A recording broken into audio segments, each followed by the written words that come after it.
ಮದುವೆ ಎಂಬುದು ಬಂಧನವಲ್ಲ, ಜೀವನ ಎಂದು ಬೇಬಿ ಬೆಟ್ಟದ ಶ್ರೀ ರಾಮಯೋಗೀಶ್ವರ ಮಠದ ಪೀಠಾಧ್ಯಕ್ಷ ಶ್ರೀ ಶಿವಬಸವ ಸ್ವಾಮೀಜಿ ಹೇಳಿದರು. ಪಾಂಡುಪುರ ತಾಲೂಕಿನ ಬೇಬಿ ಬೆಟ್ಟದ ಭಾರಿ ದಿನಗಳ ಜಾತ್ರಾ ಮಹೋತ್ಸವದ ಪ್ರಯುಕ್ತ ನಡೆದ ಉಚಿತ ಸರಳ ಸಾಮೂಹಿಕ ವಿವಾಹ ಕಾರ್ಯಕ್ರಮದಲ್ಲಿ ಸಾನ್ನಿಧ್ಯ ವಹಿಸಿ ಅವರು ಮಾತನಾಡಿದರು. ದುಂದು ವೆಚ್ಚದ ಆಡಂಬರದ ಮದುವೆಗಳಿಗಿಂತ ಈ ರೀತಿ ಸರಳ ವಿವಾಹದಿಂದ ಆತ್ಮಹತ್ಯೆಗಳು ಕಡಿಮೆಯಾಗುತ್ತವೆ. ಸರಳ ವಿವಾಹವಾದವರು ಸುಂದರ ಬದುಕು ನಡೆಸಲು ಸಾಧ್ಯವಾಗಲಿದೆ. ಹೀಗಾಗಿ ನೂತನ ವಧುವರರು ಪ್ರೀತಿ ವಿಶ್ವಾಸದಿಂದ ಬಾಳು ನಡೆಸಬೇಕು ಎಂದರು. ಕಳೆದ 3 ವರ್ಷಗಳಿಂದಲೂ ಶಾಸಕ ದರ್ಶನ್ ಪುಟ್ಟಣೆ ಅವರು ಬೇಬಿ ಜಾತ್ರೆಯನ್ನು ವಿಭಿನ್ನವಾಗಿ ನಡೆಸಿಕೊಂಡು ಬಂದಿದ್ದಾರೆ. ಅವರ ತಂದೆ KS ಪುಟ್ಟಣೆ ಅವರ ಹಾದಿಯಲ್ಲೇ ದರ್ಶನ್ ಪುಟ್ಟಣೆ ಅವರು ನಡೆದಿದ್ದಾರೆ ಎಂದು ಶ್ಲಾಘಿಸಿದರು. ಹಿರಿಯ ರೈತ ಹೋರಾಟಗಾರ್ತಿ ನಂದಿನಿ ಜಯರಾಮ್ ಸರಳ ವಿವಾಹ ಕುರಿತು ಮಾತನಾಡಿದರು. ರೈತ ಸಂಘದ ವರಿಷ್ಠ ನಾಯಕಿ ಸುನೀತಾ ಪುಟ್ಟಣೆಯ, ಯುವ ನಾಯಕಿ ಸ್ಮಿತಾ ಪುಟ್ಟಣೆಯ, ಶಾಸಕ ದರ್ಶನ್ ಪುಟ್ಟಣೆ ಅವರ ಪತ್ನಿ ಶಿಲ್ಪಾ ಪುಟ್ಟಣೆಯ ಹಾಗೂ ತಹಸೀಲ್ದಾರ್ ಬಸವರಾಜ್ ರೆಡ್ಡಪ್ಪ ರೋಣಾದ ಅವರು ಮಾತನಾಡಿ ನೂತನ ವಧುವರಿಗೆ ಶುಭ ಕೋರಿದರು. ಕಾರ್ಯಕ್ರಮದಲ್ಲಿ ಜಿಲ್ಲಾ ಪಂಚಾಯತಿ ಮಾಜಿ ಸದಸ್ಯ KT ಗೋವಿಂದಗೌಡ, ಹಿರಿಯ ಮುಖಂಡ ಮಂದಗೆರೆ ಜಯರಾಮ್, EO MS ವೀಣಾ, ತಹಸೀಲ್ದಾರ್ ಪತ್ನಿ ಜಯಶ್ರೀ, ಕ್ಯಾತ್ನಳ್ಳಿ ಪೊಲೀಸ್ ಠಾಣೆ ಸಬ್ ಇನ್ಸ್ಪೆಕ್ಟರ್ ಲಿಂಗರಾಜು, ತಾಲೂಕು ರೈತ ಸಂಘದ ಅಧ್ಯಕ್ಷ KN ವಿಜಯಕುಮಾರ್, ಪ್ರಧಾನ ಕಾರ್ಯದರ್ಶಿ ಎಣ್ಣೆಬೆಳಕೊಪ್ಪ ಮಂಜುನಾಥ್, ದಸಂಸ ಮುಖಂಡ DK ಅಂಕೆ ಸೇರಿದಂತೆ ಇತರರಿದ್ದರು. 29 ಜೋಡಿಗಳ ಮದುವೆ. ಬೇಬಿ ಬೆಟ್ಟದಲ್ಲಿ ನಡೆದ ಉಚಿತ ಸರಳ ಸಾಮೂಹಿಕ ವಿವಾಹದಲ್ಲಿ ಓರ್ವ ವಿಕಲಚೇತನ ಜೋಡಿ ಸೇರಿದಂತೆ ಒಟ್ಟು 29 ಜೋಡಿಗಳು ಬೆಳಗ್ಗೆ 10:10ಕ್ಕೆ ನಡೆದ ಶುಭ ಲಗ್ನದಲ್ಲಿ ದಾಂಪತ್ಯ ಜೀವನಕ್ಕೆ ಕಾಲಿರಿಸಿದವು. ಒಟ್ಟು 30 ಜೋಡಿ ಹೆಸರು ನೋಂದಾಯಿಸಿಕೊಂಡಿದ್ದರು. ಆದರೆ ಅನಿವಾರ್ಯ ಕಾರಣದಿಂದ ಒಂದು ಜೋಡಿ ಗೈರಾಗಿತ್ತು. KS ಪುಟ್ಟಣೆ ಅವರ ಕುಟುಂಬದಿಂದ ವಧುವರರಿಗೆ ವಾಚು, ಬಟ್ಟೆ, ಸೀರೆ, ತಾಳಿ, ಕಾಲುಂಗರ ನೀಡಲಾಯಿತು. ಕಳೆದ ವರ್ಷ ಚಿತ್ರನಟ ದರ್ಶನ್ ಅವರ ಪತ್ನಿ ವಿಜಯಲಕ್ಷ್ಮಿ ಹಾಗೂ ಇತರ ಚಿತ್ರನಟರು ನೀಡಿದ್ದರು.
ಚೆನ್ನಾಗಿ ಸಮಾಧಾನವಾಗಿ ಆಗಿದೆ. ಯಾಕಂದರೆ ಸ್ವಲ್ಪ ಸಮಯ ಯಾರನ್ನೂ ಕಾಯಿಸ್ದೆ ಭಾಳ ಬೇಗ ಮದುವೆ ಕಾರ್ಯಕ್ರಮ ಮುಗಿದಿದೆ. ಅದರಿಂದ ಮೊದಲಿಗೆ ವಧುವರರಿಗೆ ಶುಭವಾಗಲಿ ಅಂತ ಹೇಳ್ತೀನಿ. ಯಾವಾಗಲೂ ಕೂಡ ಈ ಸರಳ ಮದುವೆ ಮೊದಲನೇ ಬಾರಿಗೆ ಒಂದು 14 ಜೋಡಿಗಳಾಯಿತು. ಅದ ನಂತರ 20, ಆಮೇಲೆ 28, ಈ ದಿನ 30 ಆಗಬೇಕಾಯ್ತು. ವಿನಾಕಾರಣ ಒಂದು ಜೋಡಿ ಬಂದಿಲ್ಲ. 29 ಮದುವೆಗಳ ನಡೆದಿದೆ. ಜೊತೆಗೆ ಎಲ್ಲರೂ ಏನು ಹೇಳ್ತೀನಿ ಅಂದರೆ, ಎಲ್ಲರೂ ಕೂಡ ಪ್ರೀತಿ ವಿಶ್ವಾಸದಿಂದ ಅವರು ಕುಟುಂಬ ವಧುವರರು ಏನು ತೀರ್ಮಾನ ತಗೋಬೇಕಂದ್ರೆ ಎಲ್ಲರೂ ತಂದೆ ತಾಯಿ ಥರ ನೋಡ್ಕೋಬೇಕು. ನಾವು ಮದುವೆ ಬಂದ ಮೇಲೆ ಅಯ್ಯೋ ಹುಡುಗನ ಕಡೆ ತಂದೆ ತಾಯಿ ಬೇರೆ ಅಥವಾ ನಮ್ಮ ತಂದೆ ತಾಯಿ ಬೇರೆ ಅಂತ ನೋಡ್ಕೋಬಾರ್ದು. ಅವಾಗ ಏನಾಗುತ್ತೆ, ಒಬ್ರಿಗೊಬ್ರಿಗೆ ಮನಸ್ತಾಪ ಬರುತ್ತೆ. ತಾಳ್ಮೆಯಿಂದ ಎಲ್ಲರನ್ನೂ ಪ್ರೀತಿಯಿಂದ ನಾವು ನೋಡ್ಕೊಂಡು ಹೋದಾಗ ಏನಾಗುತ್ತೆ, ಎಲ್ಲ ನಮ್ಮವರು. ನಾವು ಅನ್ನೋದು ವಿಶ್ವ ಮಾನವನ ಒಂದು ಸಂದೇಶ, ನಾನು ಅನ್ನೋದು ವಿಷಾದವಾದ ಒಂದು ವಿಷಯ ಆಗಿರೋದ್ರಿಂದ ನಾವೆಲ್ಲರೂ ಕೂಡ ವಿಶ್ವ ಮಾನವರಾಗಿ ಬಾಳಬೇಕು ಅಂತ ವಧುವರು ಇಲ್ಲಿ ಸಾಮೂಹಿಕ ಸರಳ ಮದುವೆ ಮಾಡ್ಕೊಳ್ಳೋದಲ್ಲ. ನೀವೆಲ್ಲರೂ ಯಾವ ರೀತಿಯಾಗಿ ಜೀವನ ಮಾಡ್ತೀರಾ, ನಿಮ್ಮ ಕುಟುಂಬಗಳ ಸಮಸ್ಯೆಗಳನ್ನ ಯಾವ ರೀತಿಯಾಗಿ ನೀವು ತಗೊಂಡು ಹೋಗ್ತೀರಾ ಅನ್ನುವಂತೆ ನೀವೆಲ್ಲರೂ ಮುಂದುವರ್ಕೊಂಡು ಪ್ರೀತಿಯಿಂದ ನೀವು ಜೀವನವನ್ನು ಸಾಗಿಸ್ಲಿ ಅಂತೇಳಿ ಹೇಳ್ತಾ ಇದ್ದೀನಿ. ಅವ್ರಿಗೆ ಏನನ್ನು ನಾವು ಕೇಳಲಿಲ್ಲ. ಜೊತೆಗೆ ಮುಂದಿನ ಸಾರಿ ಅವರೆಲ್ಲರೂ ಕೂಡ ನಮ್ಮ ಜೊತೆಗೆ ಬಂದು ಜೊತೆಗೆ ಇರ್ತಾರೆ ದರ್ಶನ್ ಅವರು ಅಂತ ಈ ಮೂಲಕ ತಮ್ಮಲ್ಲಿ ಹೇಳ್ತೀನಿ.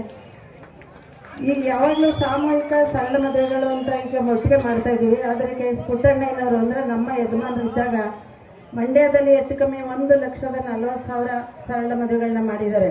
ಸಿಂಪಲ್ ಆಗಿ ಮಾಮೂಲಿ ಕುವೆಂಪು ಅವರ ಮಂತ್ರವನ್ನು ಹೇಳೋದು, ಅದ್ರ ಮೂಲಕ ಮಾಂಗಲ್ಯ ಧಾರಣೆಯನ್ನು ಮಾಡಿಸೋದು. ಅದೀಗ ಇತ್ತೀಚೆಗೆ ಸ್ವಲ್ಪ ಎಲ್ಲ ಮೈಸೂರು ಬೆಂಗಳೂರು ಮದುವೆಗಳು ನೋಡಿರ್ಬೋದು. 21 ಐಟಮ್ ಯಾರು ಮಾಡ್ತಾರೆ, 26 ಐಟಮ್ ಯಾರು ಮಾಡ್ತಾರೆ, ಅವ್ರ ಮದುವೆ ಜೋರು ಅಂತಾರೆ.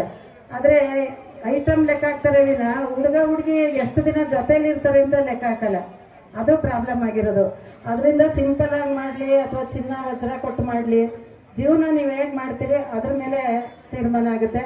ಅದರಿಂದ ತಾವೆಲ್ಲರೂ ಖುಷಿಯಾಗಿದ್ದು ಈ ಸಾಮೂಹಿಕ ಈ ಬೇಬಿ ಬೆಟ್ಟದಲ್ಲಿ ನಿಜ ಹೇಳಬೇಕಂದ್ರೆ ಈ ಪುಣ್ಯಕ್ಷೇತ್ರ ಅಂದರೆ ಶ್ರೀ ನಾಲ್ಮಡಿ ಕೃಷ್ಣರಾಜರ ಮಹಾರಾಜರನ್ನ ನಾವು ನೆನಪು ಮಾಡ್ಕೋಬೇಕು. ಈ ದಿನ ಇಂಥ ಪುಣ್ಯ ಭೂಮಿಯನ್ನು ನಮಗೆ ಕೊಟ್ಟಿದ್ದಾರೆ. ಈ ಭೂಮಿಯಲ್ಲಿ ನೀವೆಲ್ಲರೂ ಮದುವೆ ಮಾಡ್ಕೊಂಡಿದ್ದೀರಿ. ಎಲ್ಲರಿಗೂ ಗೌರವಯುತವಾಗಿ ನಿಮ್ಮ ಕುಟುಂಬಗಳನ್ನ ಕಾಪಾಡ್ಕೊಂಡು ಹೋಗ್ಬೇಕು ಅಂತೇಳಿ ಈ ಮೂಲಕ ತಮಗೆ ಶುಭವನ್ನು ಹೇಳ್ತೇನೆ.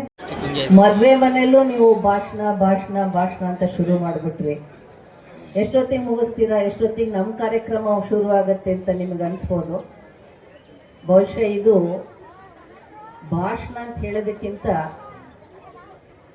ನಮ್ಮನ್ನ ನಾವು ಒಂಚೂರು ಗಟ್ಟಿ ಹೆಜ್ಜೆ ಹಾಕೊಂಡು ಉತ್ತಮವಾದ ಬದುಕು ನಡೆಸ್ಕೊಳ್ಳೋಂಥ ಕೆಲವು ವಿಚಾರಗಳನ್ನ ಹಂಚ್ಕೊಳ್ಳೋಣ ಅಂತ. ತುಂಬಾ ಜನ ಹೇಳ್ತಾರೆ, ಶಾಸ್ತ್ರಗಳಲ್ಲಿ ಒಂಚೂರು ಏರುಪೇರು ಆಗ್ಬಿಟ್ರೆ ಅಯ್ಯೋ ಅವ್ರ ಮದ್ವೆಲಿ ಹಂಗಾಗಿತ್ತು, ಇವ್ರ ಮದ್ವೆಲಿ ಈ ಶಾಸ್ತ್ರ ಹಿಂಗಾಗಿತ್ತು ಅಂತ. ಬಹುತೇಕ ಹೆಂಗಸ್ರಲ್ಲಿ ಇದೀರ. ಒಂದು ಚೂರು ವ್ಯತ್ಯಾಸ 2 ವಿಳ್ಯದಲ್ಲೇ 3 ವಿಳ್ಯದಲ್ಲೆಗೆಲ್ಲ ಯೋಚನೆ ಮಾಡುವಂಥ ಮನಸ್ಥಿತಿ ನಮ್ಮಲ್ಲಿದೆ. ಅಂಥದ್ರಲ್ಲಿ ಇವತ್ತು ಸರಳ ವಿವಾಹದ ಈ ಕಾರ್ಯಕ್ರಮದಲ್ಲಿ ಇವೆಲ್ಲವನ್ನೂ ಬಿಟ್ಟು ನಾವು ಒಂದು ಮದುವೆ ಮಾಡ್ಕೊಳ್ತಾ ಇದ್ದೀವಿ ಅಂತ ಹೇಳಿದ್ರೆ ಏನಾಗ್ಬಿಡುತ್ತೆ ಅನ್ನೋ ಆತಂಕ ನಿಮ್ಮಲ್ಲ ಬೇಡ. ಅದಕ್ಕೆ 2 ಉದಾಹರಣೆ ಕೊಟ್ಟು ನನ್ನ ಮಾತು ಮುಗಿಸ್ತೀನಿ. ಅವರು ಜೊತೆ ಜೋಡಿ 7 ಜನ ಗಂಡ ಹೆಂಡ್ತಿರು. ಅವ್ರ ಮದುವೆ ಆಗಿ 25 ವರ್ಷ ಆಗಿತ್ತು. ಅವರ 25ನೇ ವರ್ಷದ ವೆಡ್ಡಿಂಗ್ ಆನಿವರ್ಸರಿಗೆ ನಮ್ಮ ತೋಟಕ್ಕೆ ಬಂದಿದ್ರು. ಒಂದು ದಿನ ಅಲ್ಲೇ ಉಳಿದಿದ್ರು. ಬಹುಶಃ ನೀವೆಲ್ಲ ಕೇಳಿರ್ಬೋದು. ಅದರಲ್ಲಿ ಕೆಲವರು ಪ್ರಮುಖರ ಹೆಸರು ಹೇಳೋದಾದ್ರೆ ರವಿವರ್ಮ ಕುಮಾರ್ ಅಂತ ಹೇಳಿ ಅಡ್ವೊಕೇಟ್ ಜನರಲ್ ಆಗಿದ್ರು. ಕಾಳ್ಚೆನ್ನೇಗೌಡರು ಪ್ರೊಫೆಸರ್ ಆಗಿದ್ದಾರೆ ಮೈಸೂರಲ್ಲಿ. ಮಂಜುನಾಥ್ ದತ್ತ ಹಾಸನಲ್ಲಿ ಮಾಧ್ಯಮನ ಒಂದು ಪತ್ರಿಕೆ ನಡೆಸ್ತಾರೆ. ಹಾಸನದ ವೆಂಕಟೇಶ್ ಮೂರ್ತಿ. ಹೀಗೆ ಇವರೆಲ್ಲ ಅಮಾವಾಸ್ಯೆ ದಿವಸ ಮದುವೆ ಆದವರು, ರಾಹು ಕಾಲದಲ್ಲಿ ಮದುವೆ ಆದವರು, ಅವ್ರ ಮದುವೆ ದಿವಸ ಅನುಸರಿಸದೇ ಇದ್ದವರು, ದೇವನೂರು ಮಹಾದೇವ್ ಅವರು ಅಂದ್ರೆ ನಾವು ಈ ಥರದವರು ತುಂಬ ಜನ ಮದುವೆ ಆಗಿ ಈಗಾಗಲೇ 50, 55, 60 ವರ್ಷ ಆಗಿದೆ. ನಾನು ಅವರನ್ನು ಕೇಳಿದೆ, ನಿಮಗೇನು ಅನ್ಸುತ್ತೆ ನೀವು ಈ ಥರ ಮದುವೆ ಆದ್ರಲ್ಲ ಅಂತ ಅವ್ರ ಜೊತೆ ಬಂದ ಅವರ ಪತ್ನಿಯರ ಜೊತೆ ಮಾತಾಡ್ತಾ ಅವ್ರು ಒಂದೇ ಮಾತು ಹೇಳಿದರು, ಏನು ಇಲ್ಲ ನಂದಿನಿ, ನಿಮಗೆ ಹೇಗೆ ಸಂಸಾರದಲ್ಲಿ ಒಂದಿಷ್ಟು ನಗು ಒಂದಿಷ್ಟು ಅಳು ಇರುತ್ತೆ. ನಮ್ಮ ಜೀವನನೂ ಹಾಗೇ ಇದೆ. ಮದುವೆಗೆ ಮುಖ್ಯವಾಗಿ ಬೇಕಾಗಿರೋಂಥದ್ದು ಒಳ್ಳೆಯ ಮನಸ್ಸು, ಒಳ್ಳೆಯ ಹೃದಯ. ಇನ್ಯಾವುದೂ ಬೇಕಾಗಿಲ್ಲ. ಶಾಸ್ತ್ರಗಳಿತ್ತು. ಯಾಕಿತ್ತು ಅಂತ ಹೇಳಿದರೆ, ಭಾಳ ಚಿಕ್ಕ ವಯಸ್ಸಿನಲ್ಲಿ ಮದುವೆ ಮಾಡ್ತಿದ್ರು. ಆ ಎಳೆ ಮನಸ್ಸಿಗೆ ಒಂದು ರಿಜಿಸ್ಟ್ರೇಷನ್ ಅಂತ ನಾವು ಏನು ಕರಿತೀವಿ ಅದಾಗಲಿ ಅಂತ ಹೇಳಿ. ಇಲ್ಲಿ ನಾವು ಅಲ್ಲಿ ತುಂಬ ಜನ ಇದ್ದೀವಿ ಕಂಕಣ ಕಟ್ಟಿಸ್ಕೊಂಡು ಮದುವೆ ಆದವರು. ಕೈ ಎತ್ತಿ ಎಷ್ಟು ಜನಕ್ಕೆ ಯಾಕೆ ಕಂಕಣ ಕಟ್ತಾರೆ ಅಂತ ಅರ್ಥ ಗೊತ್ತಿದೆ? ಯಾಕೆ ಕಂಕಣ ಕಟ್ಕೊಂಡು ಮದುವೆ ಆದ್ರಿ ನೋಡಿ, ಶಾಸ್ತ್ರದ ಅರ್ಥನೇ ನಮಗೆ ಗೊತ್ತಿಲ್ಲ.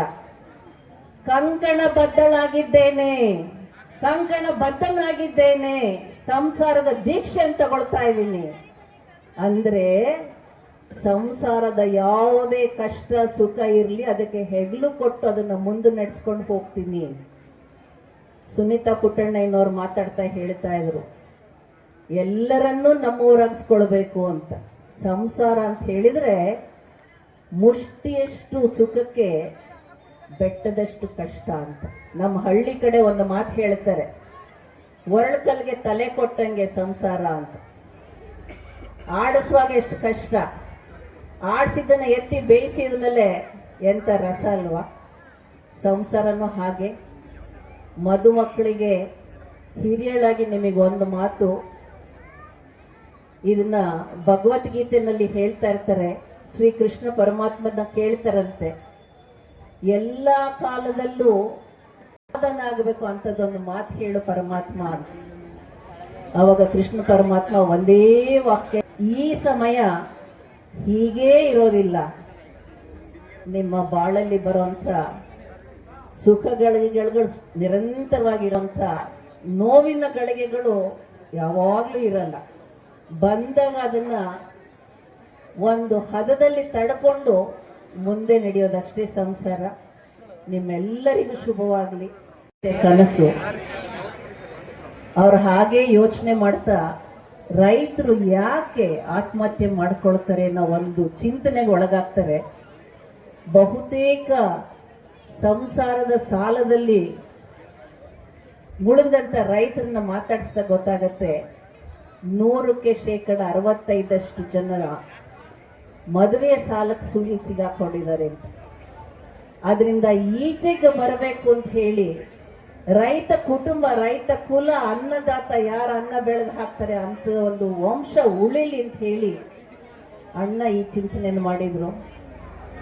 ಅವರ ಆ ಕನಸು ಈಗ ಚಿಗುರ್ಕೊಂಡು ಕವಲೊಡ್ಕೊಂಡು ದೊಡ್ಡದಾಗಿ ಬೆಳೀತಾ ಇದೆ. ಸುನೀತಾ ಅವ್ರು ಹೇಳ್ತಾ ಇದ್ರು, ಮೊದಲನೇ ಸತಿ ಅದು 14 ಜೊತೆ ಇತ್ತು, ಇವತ್ತು ಅದು 30 ಜೊತೆ ದಾಟ್ತಾ ಇದೆ ಅಂತ ಅವರ ಕನಸನ್ನ, ಅವರ ಬದ್ಧತೆಯನ್ನ ಅವರ ಇಡೀ ಕುಟುಂಬ ನಡೆಸ್ಕೊಂಡು ಬರ್ತಾ ಇದೆ. ಆ ಕುಟುಂಬಕ್ಕೂ ಕೂಡ ನಾವು ಚಪ್ಪಾಳೆ ಮೂಲಕ ಒಂದು ದೊಡ್ಡ ಕೃತಜ್ಞತೆಗಳನ್ನ ಸಲ್ಲಿಸಿ ನೀವೆಲ್ರಿಗೂ ಒಳ್ಳೇದಾಗ್ಲಿ. ಈ ಕಾನ್ಸೆಪ್ಟ್ ಸಿಂಪಲ್ ವೆಡ್ಡಿಂಗ್, ಸರಳ ವಿವಾಹ, ಎಲ್ಲ ಸಾಲ ಮಾಡದೆ ಬರ್ಡನ್ ಎಲ್ಲ ಕಮ್ಮಿ ಮಾಡಿಕೊಂಡು ನಿಮ್ಮ ಅಪ್ಪ ಅಮ್ಮ ಅವ್ರಿಗೆ ಎಲ್ಲ ನೀವು ಈ ಥರ ಒಪ್ಕೊಂಡಿರೋದು ತುಂಬ ಧನ್ಯವಾದಗಳು. ಅದು ದೊಡ್ಡ ವಿಶೇಷತೆ.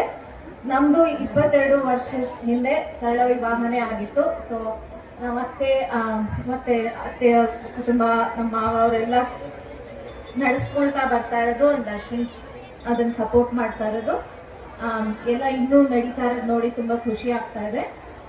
ಎಲ್ಲ ದಂಪತಿಗಳಿಗೆ ಶುಭಾಶಯ. ಚೆನ್ನಾಗಿರಿ, ತುಂಬ ವರ್ಷ ನಿಮ್ಮ ಮದುವೆ ಚೆನ್ನಾಗಿ ಸಾಗಲಿ ಅಂತ ಕೋರ್ತಾ ಎಲ್ಲರಿಗೂ ಶುಭ ಬಯಸ್ತಾ ನನ್ನ ಮಾತು ಮುಗಿಸ್ತೇನೆ. Thank you.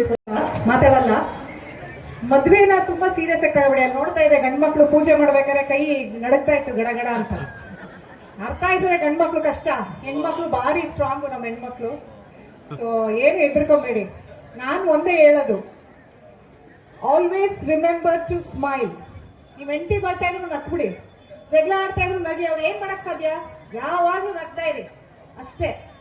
ಅವಾಗ ಜಗಳನೂ ಇಲ್ಲ, ಏನೂ ಇಲ್ಲ. ಸೊ ಎಲ್ಲ ನಗ್ನಗ್ತಾ ಖುಷಿಯಾಗಿ ಸಂತೋಷವಾಗಿರಿ ಅಂತ ಹೇಳ್ತೀನಿ. ಮೊನ್ನೆ ಒಂದು ವಿಡಿಯೋ ನೋಡ್ತಾ ಇದ್ದೆ, ನಮ್ಮ ತಂದೆ ಹೇಳಿದ್ದಾರೆ, ಕೋಟ್ಯಾಂತರ ರೂಪಾಯಿ ಖರ್ಚು ಮಾಡಿ ಮದುವೆ ಆದ್ರೂ ಮಕ್ಕಳೇ ಹುಟ್ಟೋದು, ಸರಳ ವಿವಾಹ ಆದ್ರೂ ಮಕ್ಕಳೇ ಹುಟ್ಟೋದು. ನಾವು ಸರಳ ನಾಯಿ ಮರಿಗಳು ಹುಡ್ತಾವ ಅಂತ ಕೇಳೋರು. ಸೊ ಅದಕ್ಕೆ ಉದಾಹರಣೆ ನಾನು ಸರಳ ವಿವಾಹ ಆಗಿದ್ದೀನಿ, ನನಗೆ ಮುದ್ದಾದ 2 ಹೆಣ್ಮಕ್ಳು ಹುಟ್ಟಿದ್ದಾರೆ. ಸೊ ಎಲ್ಲರೂ ವಧುವರರು ಸಂತೋಷವಾಗಿ ಸುಖವಾಗಿ ನೆಮ್ಮದಿಯಾಗಿರಿ ಅಂತ ಹೇಳ್ತಾ ನನ್ನ 2 ಮಾತು ಮುಗಿಸ್ತೀನಿ. ಧನ್ಯವಾದ. ಜಾತ್ರಾ ಮಹೋತ್ಸವದ ಅಂಗವಾಗಿ ವಿಶೇಷವಾಗಿ ನಡೆದಕ್ಕಂಥ ಸರಳ ಸಾಮೂಹಿಕ ವಿವಾಹದಲ್ಲಿ ಪಾಲ್ಗೊಂಡು ಇದನ್ನು ಯಶಸ್ವಿಯಾಗಿ ನಡೆಸಿಕೊಟ್ಟಂಥ ಈ 29 ಜೋಡಿಗಳಿಗೆ ನಾನು ಅವರಿಗೆ ತುಂಬ ಹೃದಯದಿಂದ ಅವರ ವೈವಾಹಿಕ ಜೀವನಕ್ಕೆ ಶುಭಾಶಯಗಳನ್ನು ಸಲ್ಲಿಸ್ತೇನೆ. ಹಾಗಾದರೆ ಹೇಳ್ದಂಗೆ ಯಾವುದೇ ಸರಳತೆ ಇರಲಿ, ಲೀಡರ್ಸು ನಾಯಕರಾದವರು ಅದನ್ನು ಹೇಳೋದೆಲ್ಲ ಅನುಸರಿಸಿದಾಗ ಮಾತ್ರ ಸಾಧ್ಯ ಆಗ್ತದೆ ಅಂತ ಹೇಳಿದ್ದು.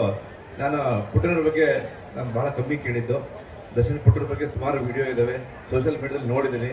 ಈಗ ನಮ್ಮ MLA ಸರ್ ಪತ್ನಿ ಹಾಗೂ ಅವರ ತಂಗಿ ಹೇಳಿದ ಪ್ರಕಾರ ಅವರ ವಿವಾಹಗಳು ಕೂಡ ಸಾಮೂಹಿಕವಾಗಿ ಆಗಿದೆ, ಸರಳವಾಗಿ ಅಂತ ಹೇಳಿದ್ರೆ ಕೇಳಿ ಭಾಳ ಖುಷಿ ಆಯಿತು. ನಾವು ಪ್ರತಿಯೊಂದನ್ನು ಸರಳತೆ ಅಂತ ಹೇಳಿದಂಗೆ ಅದು ಯಾವುದೂ ವೀಕ್ನೆಸ್ ಅಲ್ಲ, ಸರಳತೆಯೇ ಸ್ಟ್ರೆಂತು. ಇದನ್ನು ನಮ್ಮ ಮಹಾತ್ಮ ಗಾಂಧಿಯವರು ತೋರಿಸ್ಕೊಟ್ಟಿದ್ದಾರೆ.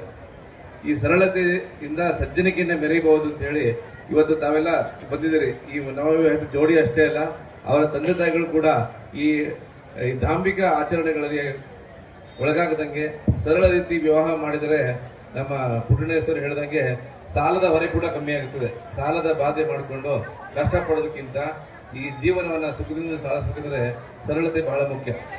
ಎಲ್ಲರೂ ಹೇಳಿದ್ದಾರೆ, ನನಗಿಂತ ಅನುಭವ ಇರೋರು ಹೇಳಿದ್ದಾರೆ, ಹಿರಿಯರು ಹೇಳಿದ್ದಾರೆ.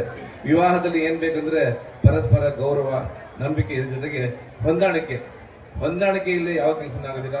ಈ ಗಂಡ ಏನೇನು ಹೇಳಿದ್ರೆ ಹೆಂಡತಿ ಹೊಂದ್ಕೋಬೇಕು, ಹೆಂಡತಿ ಏನು ಹೇಳಿದ್ರೆ ಗಂಡ ಹೊಂದ್ಕೋಬೇಕು. ಮಕ್ಕಳು ಏನಾರು ಮಾಡಿದರೆ ತಂದೆ ತಾಯಿಗಳು ಅತ್ತೆ ಮಾವನಿಗೆ ಒಪ್ಕೋಬೇಕು, ಹಿರಿಯರು ಏನೋ ಮಾಡಿದರೆ ಈ ಮಗ ಮತ್ತು ಸೊಸೆ ಒಪ್ಕೋಬೇಕು. ಹೊಂದಾಣಿಕೆಯಿಂದಲೇ ಜೀವನ, ಹೊಂದಾಣಿಕೆ ಸಾಮರಸ್ಯ ಇಲ್ಲದ್ರೆ ಸಾಧ್ಯವಾಗುವುದಿಲ್ಲ. ಈ ಸರಳ ವಿವಾಹಗಳನ್ನ ನಾನು ಕೂಡ ಸುಮಾರು ನಾನು ಚಿಕ್ಕವರಿದ್ದಾಗ ನಮ್ಮಲ್ಲಿ ಬಾಳೆಹಳ್ಳಿ ಮಠ, ರಂಭಾಪುರಿ ಮಠದ ಸ್ವಾಮಿಗಳು ಮಾಡ್ತಾ ಇದ್ರು. ನಮ್ಮ ಉತ್ತರ ಕರ್ನಾಟಕದಲ್ಲಿ ಹಳ್ಳಿಗಳಲ್ಲಿ ಒಟ್ಟು ಕುಟುಂಬ ಇಲ್ಲದೆ ಹೋದ್ರೂ ಅಣ್ಣ ತಮ್ಮ ಒಂದು ಲೈನಲ್ಲಿ ಇರ್ತಾರೆ. ಅವರು ಮದುವೆ ಮಾಡೋದು 5 ವರ್ಷಕ್ಕೊಮ್ಮೆ 10 ವರ್ಷಕ್ಕೊಮ್ಮೆ. ಪ್ರತಿಯೊಬ್ಬರ ಮನೆಯಲ್ಲೂ ಅಣ್ಣ ತಮ್ಮಂದಿರೋದು 5-6 ಜನ ಸೇರಿಸ್ಬಿಟ್ಟೆ ಮದುವೆ ಮಾಡೋದು. ಆ ಥರ ಸರಳತೆ ಸಜ್ಜನಿಕೆ ಒಂದು ಉಳಿತಾಯಕ್ಕೆ ಕಾರಣ ಆಗ್ತದೆ. ಯಾವುದೇ ಆರ್ಥಿಕ ಹೊರೆಯನ್ನ ಮೇಲೆ ಹೊತ್ಕೊಳ್ಳದಂಗೆ ಸುಂದರ ಜೀವನವನ್ನು ಸಾಗಿಸೋಕೆ ಈ ಸರಳ ವಿವಾಹ ದಾರಿಯಾಗಿದೆ. ಅದರ ಅವಕಾಶ ಕೊಟ್ಟಂತ ಈ ಆರ್ಗನೈಸಿಂಗ್ ಕಮಿಟಿಗೆ ಮತ್ತು ನಮ್ಮ MLA ಸಾಹೇಬರಿಗೆ ತುಂಬಾ ಹೃದಯದ ಧನ್ಯವಾದಗಳು. ಆದರೆ ಪ್ರತಿ ವರ್ಷ ದಿನೇ ದಿನೇ ಸರಳ ಸಾಮೂಹಿಕ ವಿವಾಹಗಳು ಜಾಸ್ತಿ ಆಗ್ಬೇಕು ಅಂತ ಅನ್ನೋದು ದರ್ಶನ್ ಪುಟ್ಟಣ್ಣಯವರ ಒಂದು ಕನಸಾಗಿತ್ತು, ಮತ್ತೆ ಅವರ ತಂದೆಯವರ ಒಂದು ಕನಸಾಗಿತ್ತು.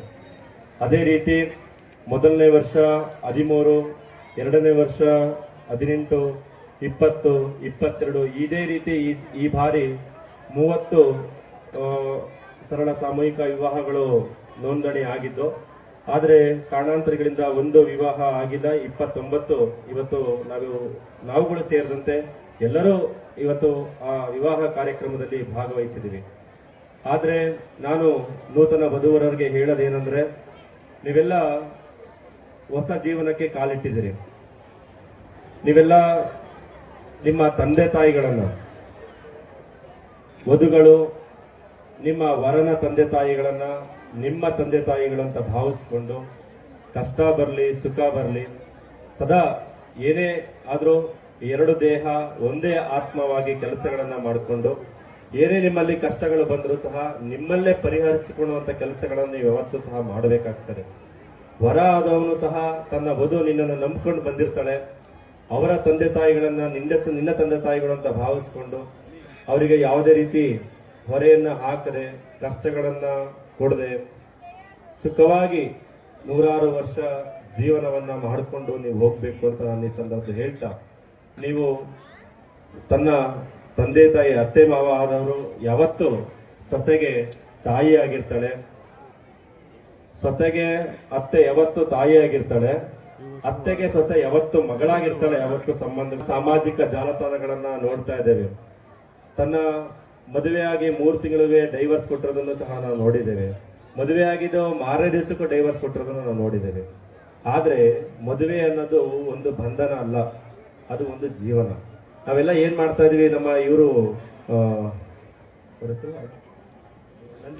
ನಂದಿನಿ ಪುಟ್ಟಣ್ಣವರು ನಂದಿನಿಯವರು ಮಾತಾಡ್ತಾ ಹೇಳ್ತಾ ಇದ್ರು, ಕಂಕಣ ಯಾಕೆ ಕಟ್ತಾರೆ ಅಂತ ಹೇಳಿ.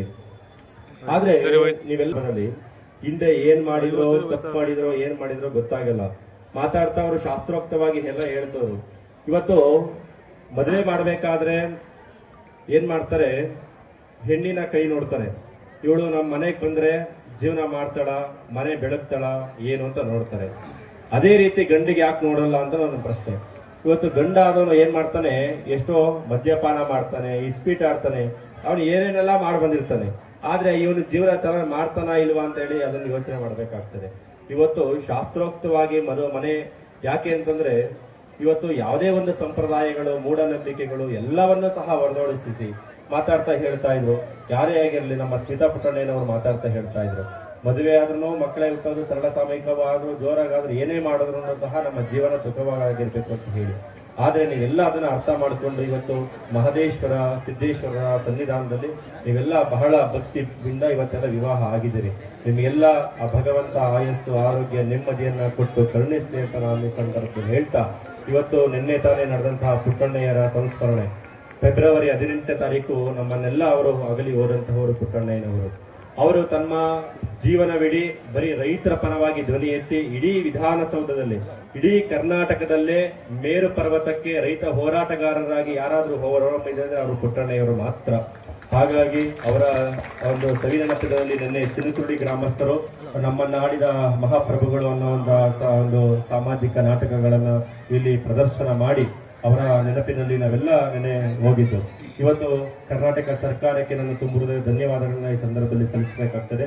ನಮ್ಮ ಮಂಡ್ಯದ VC ಫಾರಂಗೆ ಪುಟ್ಟಣ್ಣಯವರ ಹೆಸರಿಡೋದ್ರ ಮುಖಾಂತರ ಇವತ್ತು ನಮ್ಮ ಮಂಡ್ಯ ಜಿಲ್ಲೆಗೆ ಒಂದು ಹೊಸ ಆಯೋಗವನ್ನು ಇವತ್ತು ನಮ್ಮ ಕರ್ನಾಟಕ ಸರ್ಕಾರ ಕೊಟ್ಟಿದೆ.